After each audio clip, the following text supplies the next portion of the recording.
ఇంటికి వచ్చిన మిథునతో అయితే లలిత ఇలా అంటూ ఉంటుంది. మిథున నిజంగా ఇంటికి వచ్చేసావా? నా బంగారు తల్లి నువ్వు నిజంగా మంచిదానివమ్మా అని చెప్పేసి అంటూ ఉంటుంది. నువ్వు మన ఇంటికి పూర్తిగా వచ్చేసావు కదా అనేది అడుగుతూ ఉంటుంది. ఆ మాటలకి వాళ్ళైతే అలా అనేసరికి హరివర్ధన గారు అనైతే గట్టిగా పిలుస్తూ ఉంటుంది. మిథున అలా హరివర్ధన్ గారు అని పిలిచేసరికి ఒకసారిగా షాక్ అవుతూ ఉంటుంది వాళ్ళమ్మ. వాళ్ళ నాన్నని పేరు పెట్టి పిలుస్తుందా అనైతే. ఇక మిథున మాటలు విని షాక్ అయ్యి వస్తూ ఉంటాడు హరివర్ధన్. ఇక హరివర్ధన్ వచ్చేసరికి మీరు ఏం చేశారు అని అంటే, ఏంటి పేరు పెట్టి పిలుస్తున్నావు అనేది అంటూ ఉంటాడు.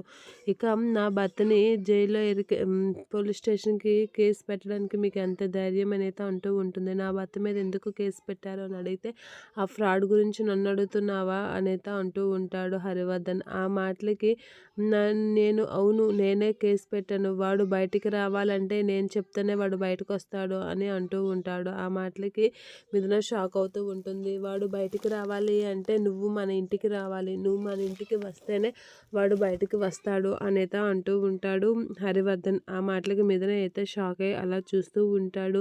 అయినా మీకు ఎంత ధైర్యం ఉంటే నా భర్త మీద కేసు పెడతారు అని అంటే, వాడు ఫ్రాడ్ గాడు అనేది అంటూ ఉంటాడు. అయితే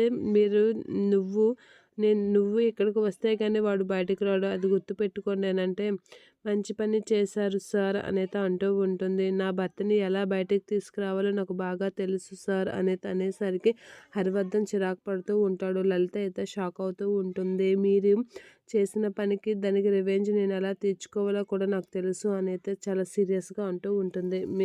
ఆ మాటలకి అందరూ షాక్ అవుతూ ఉంటారు. మిథున అయితే వాళ్ళ నాన్న మీద చాలా కోపంతో రగిలిపోతూ ఉంటుంది.